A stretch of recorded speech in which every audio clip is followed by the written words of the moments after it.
I'm Sean from Offload Rugby Media. I'm Simeon from the TikTok Ref. Guys, I'm Murray, also known as Blissful Rugby HQ.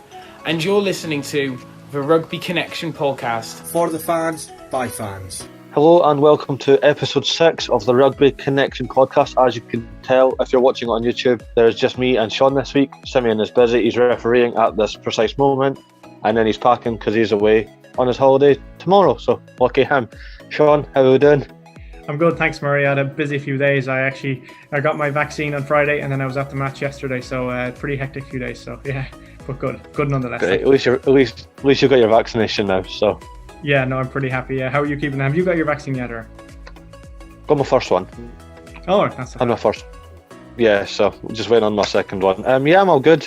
A little bit of news coming out of me playing rugby. I'm no longer a fullback or centre.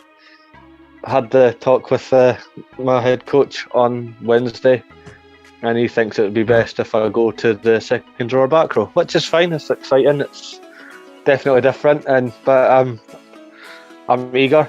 If it gives me more game time, then I'm not going to complain. Think of me more like a Hamish Watson if it works out. Who knows? Yeah, definitely an interesting position change anyway. Yeah, definitely. There was a big culture shock on Thursday at training, because obviously I trained with the forwards, and even though we were just doing like a bit of touch, it was a lot of just carrying and constantly taking the hits and all that. I'm like, Jesus, like, is this what forwards do on a day in, day out? So yeah, lots of learning. And yeah, I was just saying to my friend yesterday after the game, I was saying, I have a bit of a respect for forwards, because the way forwards are constantly moving, after a knock on, they have to go to a scrum or go to a line-out, whereas backs break, and generally the backs are the fitter ones, like, so a bit of respect for forwards, so. Yeah, it was weird because, like, obviously when I was still training as a back, like, some of the forwards were like, the backs aren't really like getting involved in the game, and I'm like, what are you on about? And then as soon as I've switched, I'm like, oh no, I get what you mean now. The backs do nothing. So yeah, it's only every second play. pretty much, even sometimes third play on a good day. But yeah, so we have a lot of international rugby to talk about still. We're firmly in the international window now. We go all the way back to last Tuesday. Australia versus France. Very tight game, 23-21 to Australia. Sean, what are your initial thoughts? I think initially at the start of the game, I think France, they look slick. They look like the kind of usual France, stretching the Australian defence, and then their offloading game is pretty good, just like the flying Fijians. But I think they look pretty good. I think they're making the right decisions. Carbonell, he looked to be playing well, and obviously France's depth at 10 looks pretty decent. And it was great to see Jonathan Danty, the Stade Francais centre, get his opportunity. I think he played the full 80, which is good because he's been a player who's been around for a while and hasn't actually played a lot of minutes for France. So I think fair play to him. But yeah, I think France will be France with the way that game finished. That was that was interesting to say the least. What are your thoughts, Murray? Yeah, just that France being France. I've wrote down France followed it. All they had to do, I mean, it's like deja vu. They done it against Scotland in the Six Nations. All you had to do is kick the ball out. And what they do, they try and do an extra pass. Damien Penault is quite clearly not ready for the pass because he's expecting the ball to go out as well. Ball goes flying behind him, and fair play of Australia bench scrum half Tate McDermott for just pouncing on that ball and keeping the game alive. I think in the last 2 minutes in the red zone, Australia had 19 phases of play. Unreal. But I mean, the man of the match, Noah Loahea, I mean, he's like 19, 20 years old, scored 13 points for Australia, including the match winner. I can't think of many better debuts in a tighter game. Anyway, yeah, I think you said it there with just how France bottled it. Like all they had to, they panicked really, didn't they? Like all they had to do was literally they got the ball at the line and then they were trying to chuck it, and then it was just a poor pass. And as you said, fair play to the scrum half who he pounced up like 20 meters ahead of the ball and he anticipated it and he got it. So he won them the game. So unreal. But I mean, they go again. I think it's again on this Tuesday or Wednesday, so that'll be a good one. Hopefully, maybe France could fix their mistakes, maybe. I mean, they've not won on Australian soil in 31 years, so you'd think you'd proper hammer it home and just kick that ball out, but obviously not. It's France, so there we go. Moving to bizarro land on Wednesday for the Lions versus Sharks. It was on, it was off. He got pushed back. Total change in the backs. Ali Price started. Owen Farrell got the nod. I think the only three that actually was meant to start was Duhan van der Merwe, Bundiaki, and Elliot Daly. I mean, so Lewis Rees-Zammit came on. Lewis Rees-Zammit had the number 10 jersey on because obviously the shirts were all sorted for the players, and he's obviously not. And obviously Owen Farrell's a much bulkier player than Lewis Rees-Zammit. Josh Adams got moved to fullback. There was only one back on the bench. Finn Russell had to do it all himself in a way. It was madness, but at least we got the game. It was a very convincing win. Duhan van der Merwe got a hat-trick. Josh Adams got a hat-trick at fullback. Lewis Rees-Zammit scored a beautiful try. Elliot Daly and Bundiaki linked up well. Yeah, fair play Ali Price and Adam Baird for playing the full 80 as well. Yeah, no, definitely. I think one with Josh Adams is I think he scored 7 or 8 tries in 3 games for the Lions or something. He's fairly flying it. Yeah, so 8 tries in 3 games. Yeah, that's madness. But and it was interesting to see him at full back, as well. So if let's say Stuart Hogg gets injured, he could easily slot in there. But well, maybe he's not first choice. But it's just interesting all the depth. And I think a lot of people were saying the rationale behind Warren Gatlin's, first of all, his selection, and then his call-ups were that players who can play in loads of different positions. And obviously that was needed with only one back on the bench. So yeah, but no, look, great win for the Lions. And then I think Daly looked to be doing all right. And obviously Van der Merwe had the hat trick. And I think there's a bit of competition at scrum half. I thought Ali Price looked to be fairly hot, and then obviously we'll talk about later Gareth Davies in the other Sharks game. But that's going to be interesting, especially seeing as Conor Murray is the captain, so maybe his place isn't as nailed down as he would think and a lot of people would think. But I think the fair play to the Lions, very convincing win. I think yeah, can't agree more. I mean, there was considering all the messing about the team changes and whether it was going ahead, and then it got pushed back an hour, so the whole squad was in disarray. There was players having to isolate, and they still put out a convincing win. That fair play, very well deserved. On to Saturday now. We had Samoa versus Tonga very early on the Saturday morning for us over here for a World Cup qualifier, and it's just not getting any better for Tonga, is it? They got absolutely thumped by Samoa.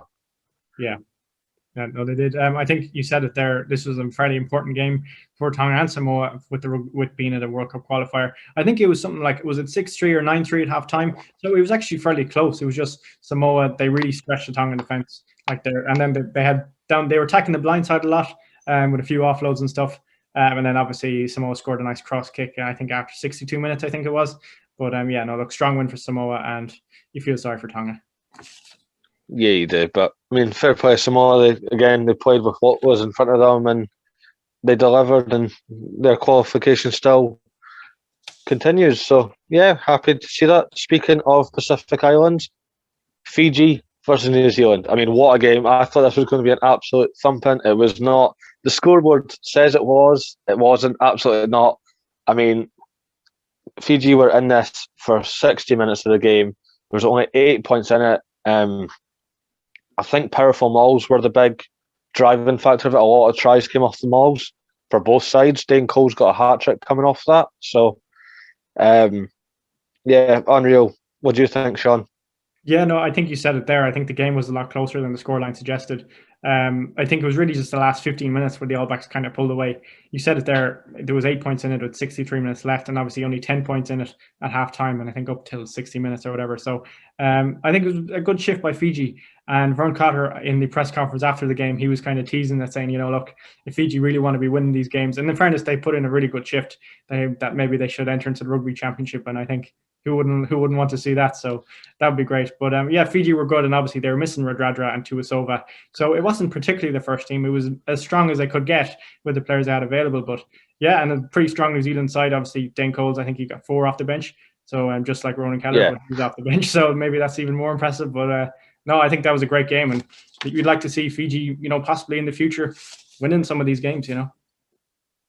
Yeah, I was just going to mention that about what Van Cor said about Fiji possibly entering the Rugby Championship. Do you think that is the way forward for the likes of Fiji? Because I mean, they're getting a Super Rugby team. Why not? Maybe bring in maybe bring in Japan as well to give it a 6. I don't really like an odd amount of teams Yeah, in no, I a think tournament. that would work well. I think if you have Japan and Fiji in it, and like if these so-called tier 2 nations, obviously Japan isn't a tier 2 nation anymore, but if they want to get better and really be competing, especially when it comes to World Cups, they've got to be playing the stronger teams more often, and that really is the issue with tier 2 nations. They don't get to play the tier 1 nations as often, and that's why we see sometimes these thumpings like we saw a couple over the weekend, which is unfortunate. Yeah, I mean, just hypothetically, I mean, how good of a neutral game would you versus Argentina be? That would be nice. That would be nice, and to see it more regular and not just like maybe once at a World Cup. I think we need it. So, World Rugby, get it done. There you go. That's all we're saying on that. Yeah. Coming back over to the Northern Hemisphere, Wales versus Argentina. Funnily enough, mentioned 20-all at full time. I think Wales got lucky in this one, in my opinion. Despite Argentina having a red card, Argentina were the stronger team for the most part of this game. Wales were just not clicking, in my opinion. But what do you think, Sean? Yeah, I think you mentioned the red card there. I think the red card was also just kind of pure unlucky. And it was a red card. It was head-to-head contact by Juan Cruz Malia. But I think he was just kind of pure unlucky. He obviously there was no malice in it. He just kind of make a wrap. He went a little bit high, but obviously I think it was Kieran Hardy. He's a smaller fella. He just tried to get in. It was just pure unlucky, like head-to-head contact. It is a red card, and you kind of touched on it there. If there wasn't a red card, could have seen Argentina winning that game, and obviously they had a penalty to win it. What is 8 minutes left, and they missed it, so that's a pity. But I think good showing all around by Argentina, and yeah, you said it there. Wales were not really up to scratch. Yeah, I mean, I did say it last week that I wouldn't have been surprised if Argentina were to shock them. And no, they were so close, but who knows? I mean, they go again next week, Wales, Argentina. So you never know. Maybe Wales could fix their mistakes, or maybe Argentina just clamp down and keep the discipline down to a minimum and proper go for it. Yeah, and I think we'll see.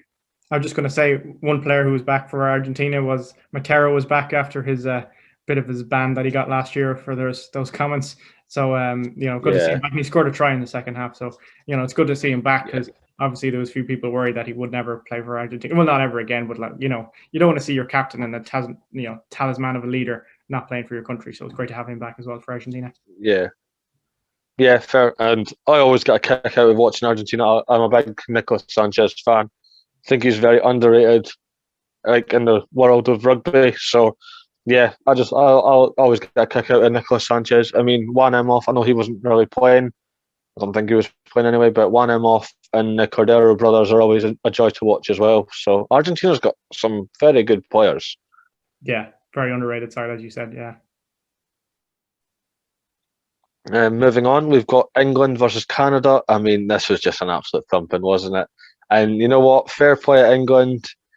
Adam Radwan, a dream debut is what I'm dubbing it as. A hat-trick on his debut. His Newcastle teammate, Jamie Blamire, got a hat-trick as well. Joe Thuckenasinger getting another 2, so that's 4 from 2 games for Joe.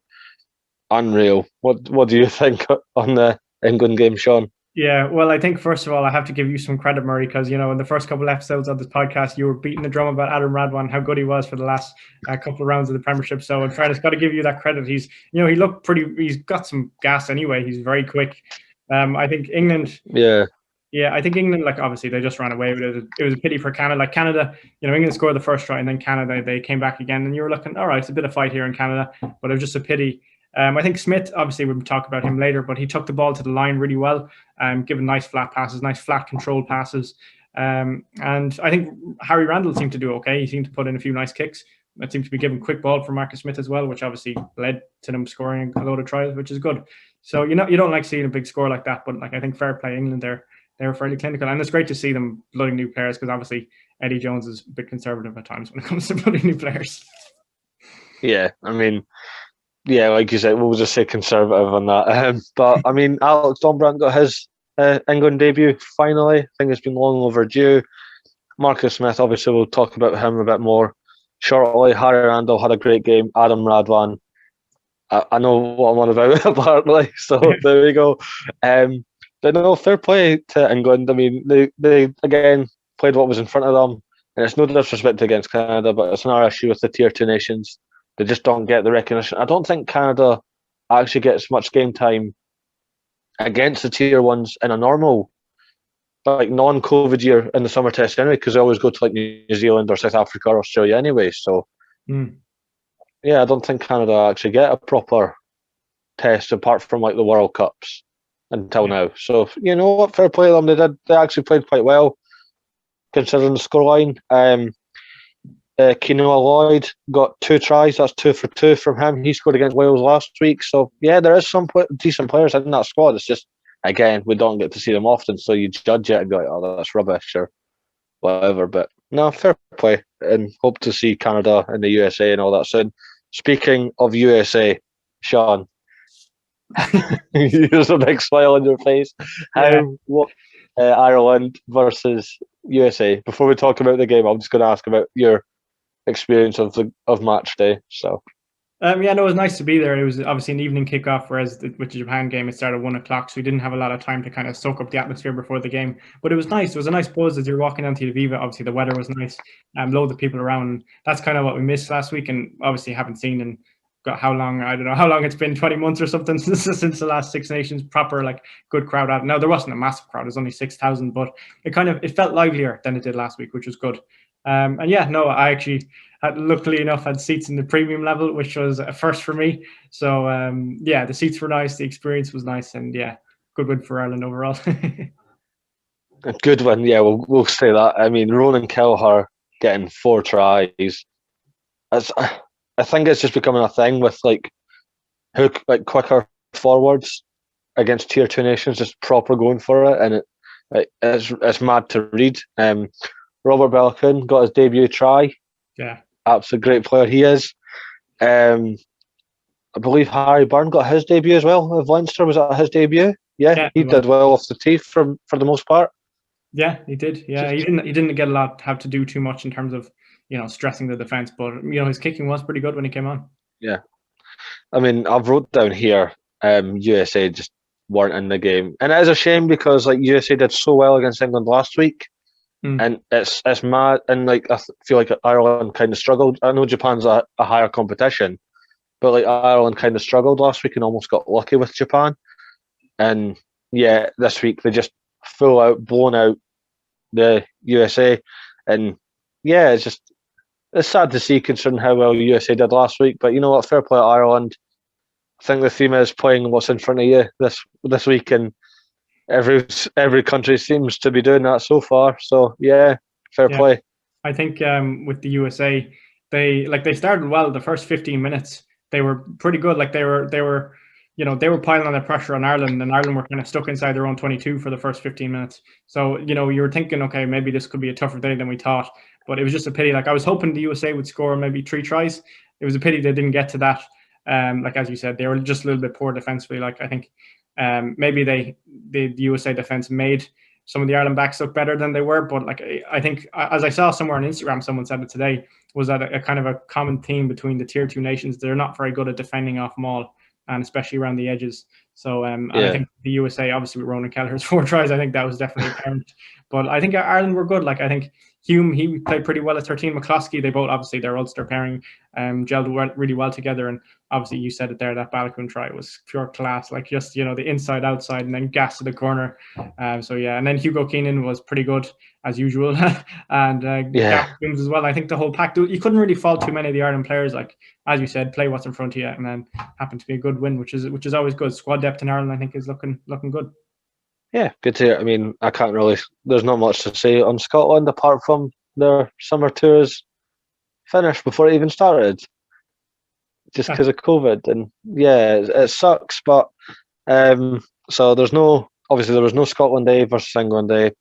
The Romania game got called off this weekend, and the Georgia game for next week's already been called off. So all the players have been, like, apart from isolation, like they're back to their respective clubs. So yeah, I mean, it sucks because it would have been nice to see Mike Blair take charge while Gregor Townsend was on Lions duty, but I don't see it as a full negative either. It sucks for the younger players that weren't getting capped, that aren't capped yet, but think of it this way: Scotland haven't dipped in form or improved, so they're exactly where they were in the Six Nations.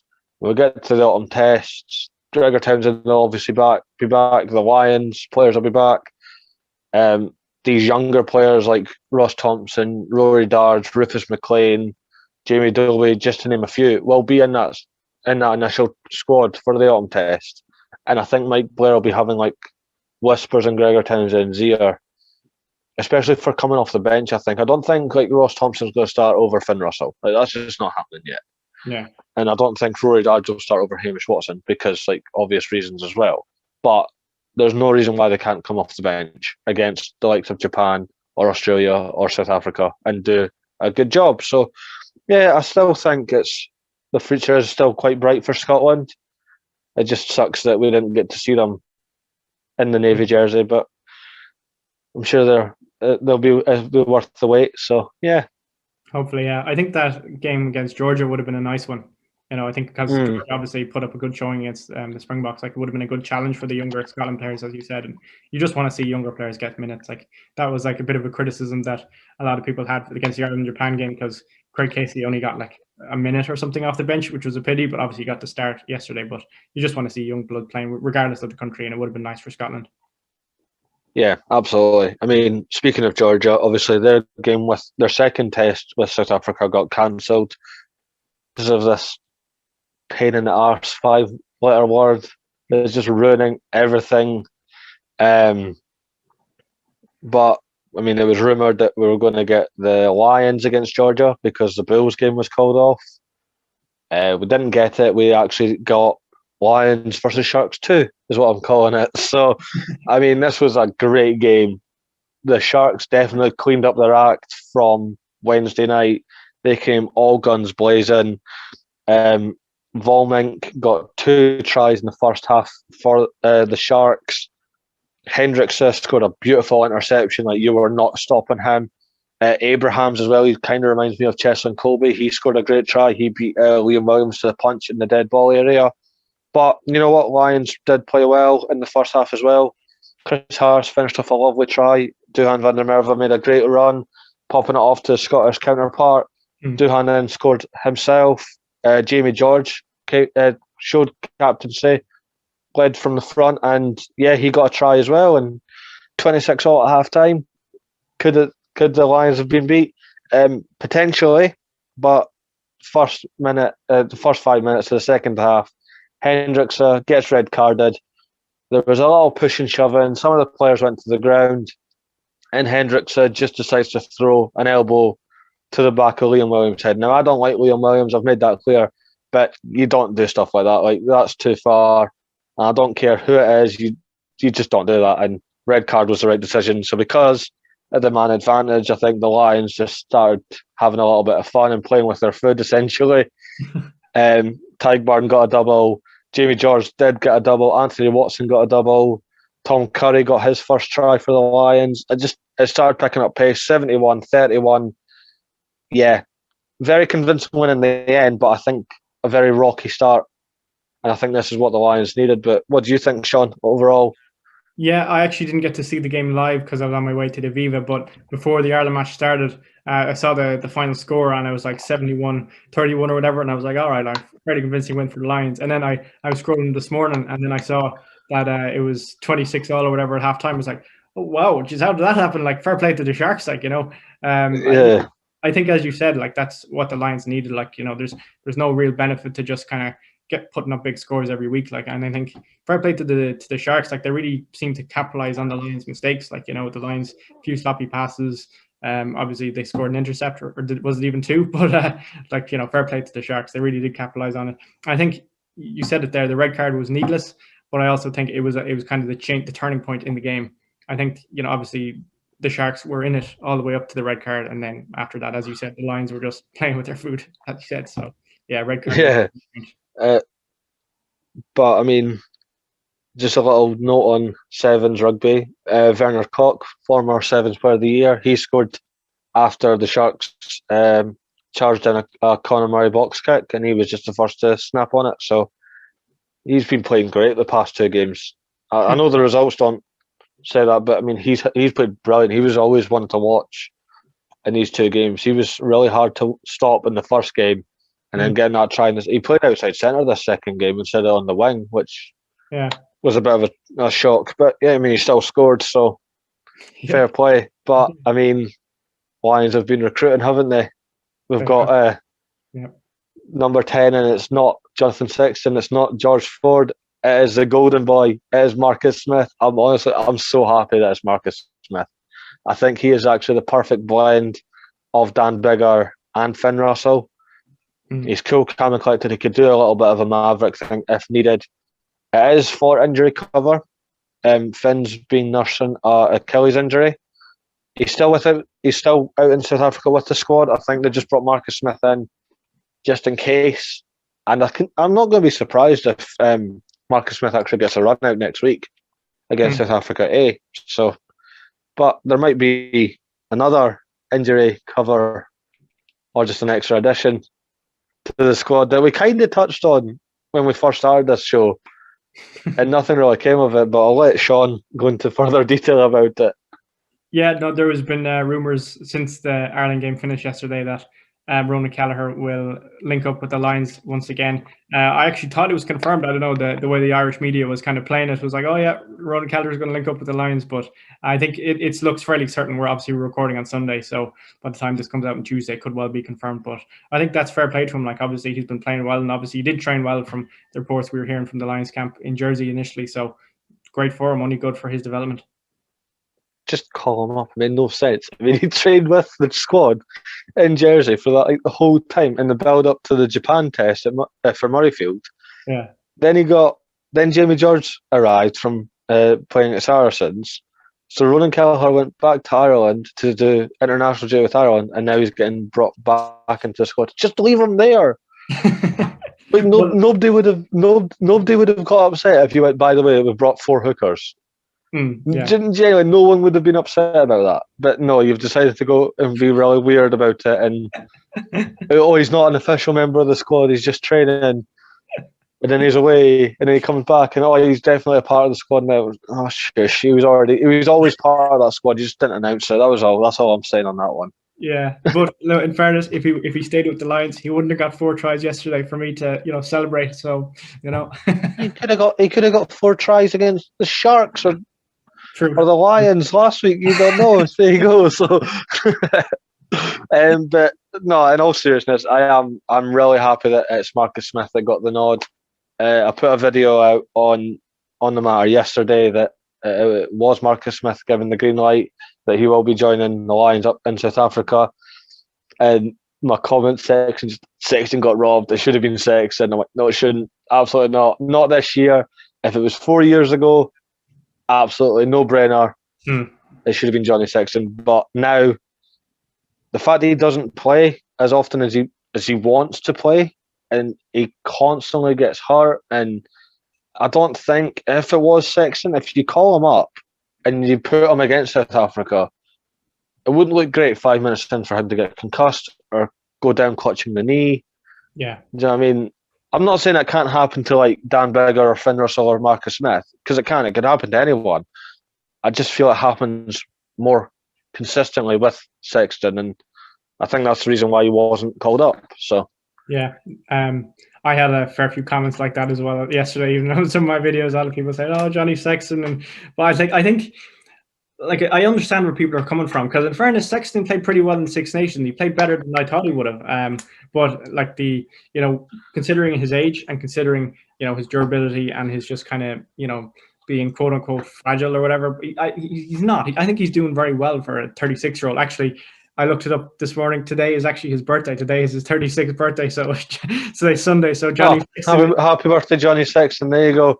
Yeah, Johnny Sexton, if you're listening, which you are a big fan of the podcast, we know you are. Happy birthday to you. We don't mean any of the slander. I mean, you said that you want to come on the show. We're just trying to get the schedule sorted and all that. So yeah, friend of the podcast, Johnny Sexton. but yeah, I think Marcus Smith, he absolutely deserves that call up. Like, it's no better opportunity for a young fella who deserved more England caps before he's got it now. To be honest, probably he's only had 2. I think is it 2 full England caps so far, and he's in line. Like, yeah. And a lot of people were calling for him. What will it take for Marcus Smith to get in the England squad? I think even the Six Nations and then the Six Nations before that, or the Autumn International, whatever it was last year. So Yeah. I think great opportunity for him, and he's fairly like with the season he's had, he's fairly like not far down his development, but he's progressed a lot in the last year, so which is great. I think getting this Lions call-up just seals off almost like the perfect season for Marcus Smith. 22-year-old, starting 10 for Harlequins, Premiership champion with Harlequins, England starter, well, England debut, starting for against Canada, and then coming off to then find out you need to go and pack your bags because you're going to South Africa. Just it is the perfect season. Like you hear stories about like the perfect seasons, and you know what, Marcus Smith, 2020, 2021, perfect season. There you go. Yeah. Unreal. Yeah. Just as you mentioned Harlequins there, sorry, Murray, just as you mentioned Harlequins there, from something I saw this morning was that Christian Scotland Williamson, who played in the NFL for 3 seasons, Pittsburgh Harlequins actually signed him. I think it might have been announced either yesterday or this morning. I saw it this morning anyway. Yeah. So he was pretty good luck when he was at Worcester. So, and I think he's probably developed a lot physically. So that's a nice signing for, NFL player back to rugby. So, fair play to him. Yeah, absolutely. Speaking of Harlequins again and sign-ins, Hugh Jones is at Harlequins, and I am an XR Chiefs fan, but what a signing for Harlequins! Unreal. He fits the mold perfectly. They're a fast-paced team. Hugh Jones lives in that. I mean, look what he did when he was in the Stormers at Super Rugby. Honestly, I can't think of a better move for Hugh Jones. And as a Scotland fan, this does benefit the national team a whole lot. People are asking me, like, how does it? Because, like, you're losing, like, Edinburgh, Glasgow, and now losing another player. Like, right. But, and it's nothing against the Pro 14 or the United Rugby Championship, as it's now known. But the Premiership or the top 14 is just so much better. Like, difficulty-wise, like, it's a lot harder. It's a lot faster paced. It's just higher competition throughout, like, all the teams. Even like Worcester, who finished bottom, have 2 Lions in their camp now. They've got Duhan van der Merwe and Rory Sutherland, and they've signed like 14 other players. And it's unreal. So I think this does really benefit Scotland as like a national team perspective, because I mean, Chris Harris played inside centre last night against the Sharks in the second game. So why not have Ali Price, Finn Russell, Chris Harris, Hugh Jones, Duhan van der Merwe, Darcy Graham or Sean Maitland, and then Sure Hogg like that? Oh, that's exciting. That's a nice starting team. Can't change that. But one thing I will say while we're on the topic of transfer rumours, or not transfer rumours, obviously it's been confirmed, but Paolo Garbisi obviously is moving to Montpellier next season from Benetton.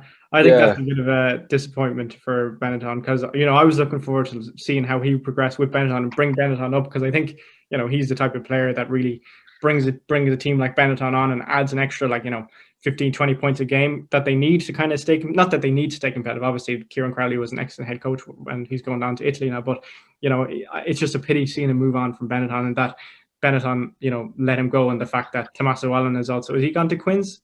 Or Tommaso Allen is gone? Yeah, Tommaso Allen's at Quins as well. Quins are being busy. Have like Jackie Lorenzetti or someone like that bringing in all the funds or something, do they? Treviso's lost their 2 starting 10s. Garbisi's, you just said, is away to Montpellier. Tommaso Allen, I'll be trying to like push Marcus Smith for the starting 10 jersey at Quins. Yeah. So does Treviso just go back? Does Treviso just go back the way now, or is there like a fresh 17-year-old that nobody's heard of and is just going to take the world by storm? Yeah. I mean, that's what Paolo Garbisi did. Like, nobody knew who he was. He made his debut against Ireland, scored a try, and now look at him. And so who knows? I was just going to say, I think Benetton, what I've heard is they've signed an Argentinian 10 who's, I'm not sure who he plays for, but I've heard that he's meant to be kind of like a future kind of 10. But it's kind of just an interesting move how, Benetton would let go of both Tommaso Allen and Paolo Garbisi. They're just to sign someone else. It kind of doesn't really make a lot of sense. Yeah. Who knows? It's a strange one, but you know what? I hope he does well. Yeah. It's nice to see. I mean, Kolbus, Reinach, and Paolo Garbisi. I know Andre Pollard's there, but this just annoys me that this move, because Garbisi's not going to get a lot of game time because Pollard's there. Yeah, that's a weird one. Oh no, they've made a mess of it. I think it'd be nice to see him get a lot of game time at Montpellier. And to me, I used to love watching Montpellier back, when Jake White was their head coach. They had Nadolo on the wing. Obviously, they had like a team basically full of South Africans. Like, they used to play some good rugby. And then kind of the last couple of years, they've kind of been quiet. Obviously, they won the Challenge Cup, which was great for them. But I think it's nice for Garbisi that he'll be kind of playing at maybe at a higher level. But as you said, if Andre Pollard is ahead of him, it doesn't really make a lot of sense for any party, be it Benetton, Garbisi, and possibly even Montpellier. Like, so. Yeah. Oh well.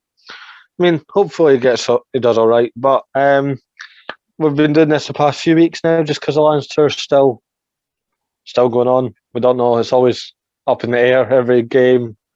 Yeah. But as of right now, as of recording, British and Irish Lions versus South Africa A on July 14th, my birthday. There you go. Sean, what's your squad going to be? Ooh, this is an interesting one. You can pick whoever you want. You can pick whoever you want now because there's no rules anymore. Yeah. Okay. I go 1, Wyn Jones. 2, if he gets called up, Ronan Keller. 3, gets called up. I like that. 3, Tadhg Furlong. 4, well, I don't know if they played Tadhg Furlong considering he started. Didn't he start yesterday? Yes, but it doesn't matter. Yeah, I'm sure I'll play him anyway. 4, Ian Henderson. 5, we'll go Tadhg Beirne at 5. 6, okay. Let me think now. 6, I'll go Simmons at 6. Watson at 7. Is Watson a 7? No, sorry, Watson. Yeah. Yeah, Watson. 8, I'll go Faletau. 9, I'll give Murray a start. At 10, I just want to look. Seeing as Finn Russell is injured, I just want to start Marcus Smith. Why not give him the minutes?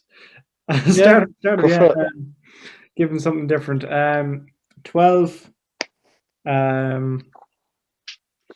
was going to say Stuart McCluskey there. I don't know why. Whoa, you're just making allegations now. Yeah, Stuart McCluskey's not a Lion. Just to clarify, because he was played yesterday, he played well. And I was like, oh, Stuart McCluskey. Yeah. 12. 12 will play Farrell at 12. Yeah. Daly at 13. Reece Sammet, Anthony Watson, and Hogg at 15. That's my team. Nice, yeah. I like that. I'll go Wyn Jones. It was head. I'll go. I'm not going to pick Ronan Kelleher because it's not confirmed. I'll play by the rules so far. I'll start. I'm going to start. I'll start Ken Owens because he's not really been started and he's more come off the bench. So I'll start Ken Owens. I'll start. I'm going to start Kyle Sinclair. Oh yeah, that's good. Good call. Maro Itoje to start because he didn't get to play against the Sharks because of a stomach bug. Okay. So start Itoje. We'll put Henderson with Itoje there. I think that'd be quite a nice pairing. Tom Curry at 6, Hamish Watson at 7, and Sam Simmons at 8. Nice. I like that back row. That's nice. Ali Price at 9, or Conor Murray. I think Conor Murray does actually need to get a game time as captain, but we'll go Ali Price. I'm with you on I love Finn Russell, but I'm going to give Marcus Smith the nod. I'd rather Finn get fully fit and play on the following Saturday. I think we've seen a lot of Dan Bigger as well, so need a bit of a change. Yeah, so Marcus Smith at 10. I think Owen Farrell would be the one to help Marcus click in that setup. So Owen Farrell at 12. I'm going to put Robbie Henshaw at 13. He has not played since Japan. I don't know if he's still hurt. I know he was nursing an injury, but he's fit in my books, so there we go. Robbie Henshaw at 13. I'm going to give Duhan a rest because he played back-to-back games against the Sharks and scored four tries overall. So he's like 5 and 3, so it's still impressive. I'll give Elliot Dale a go on the wing. Okay, nice. I feel like Josh Adams will get it, which is fine. I'm not against that. I love Josh Adams, especially this Lions tour. I'll put Anthony Watson, Lucy Sam on the wings. I'll put Stuart Hogg at fullback. There we go. Nice. That's solid. Yeah. Sorry. Yeah. So hopefully Lions get a big win as a gift for me. That'll do. Yeah. It can be my birthday. Birthday present for Murray. Make it happen, Warren. Make it happen. Yeah, but hopefully the game goes ahead, because every time a game finishes now, it's this player's tested positive, or 6 more cases. I think it was today that there's 6 more cases in the South African camp. So I'm like, oh my god. Yeah, I think there could even be. Is it like 28 cases or something in the South African camp now or something? I heard. I don't know. Maybe that figure's not right. I don't know. I honestly couldn't tell you. I just heard before we started recording that 6 more cases came out. Okay. Yeah. And just, I don't know. Like, it's annoying that there's no fans there, and that after every game that there's COVID outbreaks or positive tests or whatever, and it keeps potentially tarnishing the tour. But when the games go ahead, I mean, the games have been fantastic and so good to watch. I think it will happen. I think we'll just push it back if need be. Yeah, but I mean, I don't want to have it going on too long where that the players are playing on into late August and then the season's only starting in September. Like, so that would be true. But That's fair. Yeah, I think as you said, like if we just got if they play the 3 tests, great. But we just want to see at least one of the tests. That's the bare minimum at least. Yeah, it is tricky. Obviously, we don't know what the situation like in South Africa is. Yeah. But I'm kind of getting more glad that I'm not there.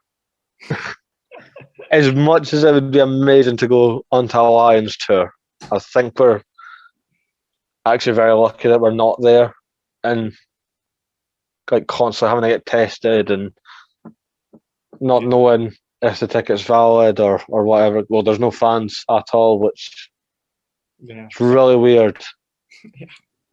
Yeah, it feels like definitely for me, it doesn't feel like a proper Lions tour at all. It's just so weird. Now, obviously, like I've been working a lot when the games have been on, but it doesn't even feel like the proper Lions tour is on. It kind of feels like it's a bit of a watered down version, which is it's by no fault the players' fault, by no fault is the management or the South Africa, or is it any of the organisers? The organisers put a whole lot of effort to make sure that it happens, but it's just a pity the way it kind of turned out. Yeah, agreed. I mean, obviously, the one big thing from a Lions fan is the sea of red. Yeah. And it's just not there, and it feels almost very eerie. Yeah. But, hopefully we still get the tests and a series win. Yeah. Would you like to... we don't actually have a question this week. We forgot to ask one, so we kind of just discussed the Marcus Smith one a little bit more. But, Sean, would you like to tell our viewers and listeners our guest for Thursday?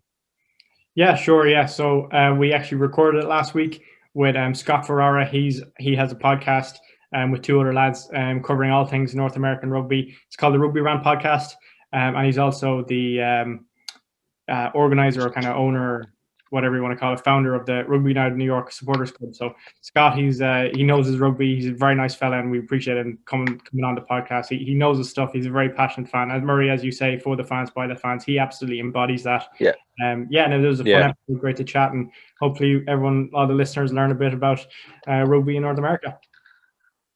Yeah, I mean, I can actually say for myself that I learned actually quite a lot listening to Scott in that interview. And even though me and him had our strong disagreements Yeah. throughout. There's a little teaser for you that me and Scott were just not clicking at all. Yeah. Not in an aggressive way. We took it all in good fun, but yeah, me and Scott were just not agreeing on anything. Yeah, it was at very all. respectfully disagreements. That's what it was. Yeah, definitely. But no, great lad. First international guest, shall we say? And the only way is up, really. I'm still in contact with people. That's all I'm saying. Yeah. I don't want to drop like names or teams or that in it, just to give false hope to the viewers or listeners, because that's not fair on them, and it's a bit rubbish for us if I go, oh my god, we've got this player or that, and then no, we don't. Do you know what I mean? Yeah. So, still no word of that yet as of recording, but I will leave it till Monday and chase them up or chase other people up and see what goes on. And I don't back down. I have put out so many emails and so many just messages and all that to players and teams across the board, and for the most part they've all came back relatively positive. So this podcast is going to skyrocket soon, hopefully, and hopefully you're all there for the journey with us, because like the main thing is we're having fun recording this. Feels weird that we've not had a referee bombard all the cards and all that this week, but it's fine. I did recommend that we do that I could be referee, but Simeon said no. So I think next week, I think he said he's going to double down on all these red cards and yellow cards and cover in 2 weeks worth of refereeing stuff next week. So there you go, people. You're in for a treat. TikTok ref's going to go on an absolute rant next week. So there we go. But no, so it's going to be all fun. The three of us, it will be the three of us next week. So there we go, back to regular schedule programming next week. But hope you've enjoyed just 2/3 of the Rugby Connection podcast this week. And just thanks for listening, and catch up with you very, very soon. That was a great episode, Murray. So everyone, thanks a million for tuning in, and we'll see you all next week.